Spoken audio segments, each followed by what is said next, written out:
کہتے ہیں اس کو اتارا ہے، ہم اسی کے وہی ہمارے پوروج ہیں، سب کے پوروج ہیں، نبیوں کے پوروج ہیں، رسولوں کے پوروج ہیں، ہندوؤں کے پوروج ہیں، مسلمانوں کے پوروج ہیں، عیسائیوں کے، ساری دنیا کے ہم نے ان کے قدموں کے اوپر سر رکھا ہوا ہے۔ ہم مر جائیں گے مگر وہاں سے اپنے سر کو نہیں اٹھائیں گے۔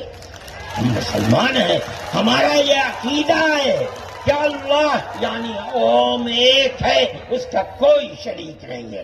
ہم 1400 سال سے اس ملک کے اندر رہ رہے ہیں، ہمیں کبھی چھیڑا نہیں گیا، ہمارے مذہب کو نہیں۔ تم نے چھیڑا ہے تو ہم تمہیں تمہارے آباء و اجداد کی تاریخ بتاتے ہیں۔ تمہارے آباء و اجداد ہندو نہیں تھے، تمہارا سب سے پہلا دادا پر دادا لکڑ دادا سکڑ دادا وہ منو تھا۔ منو ایک اللہ کی، ایک قوم کی عبادت کرنے والا تھا۔ میرے بھائی، میں نے یہ بات اس لیے کہی ہے کہ تم اپنے اس ملک کے اوپر فخر کرو۔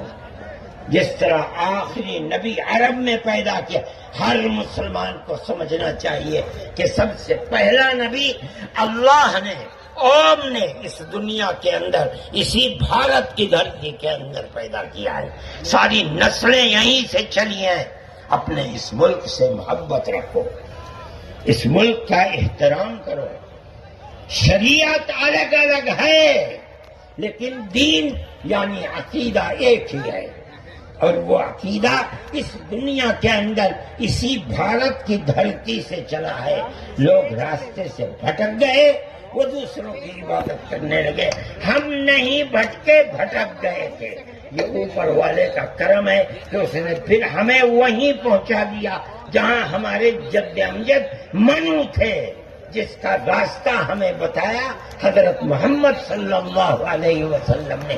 اس لیے لا الہ الا اللہ محمد الرسول اللہ، یہی ہمارا عقیدہ ہے، ہم اس کے اوپر قائم ہیں۔ میں اپنی بات کو ختم کرتا ہوں۔ میں فرقہ پرستی کا مخالف ہوں، اور میں سمجھتا ہوں کہ اس ملک اور اس دھرتی پر رہنے والا، صحیح دماغ رکھنے والا فرقہ پرستی کا مخالف ہوگا۔ فرقہ پرستی کے ساتھ ملک میں نہ امن و امان رہ سکتا ہے، اور نہ اس ملک کے اندر چین و سکون کسی کو میسر ہو سکتا ہے۔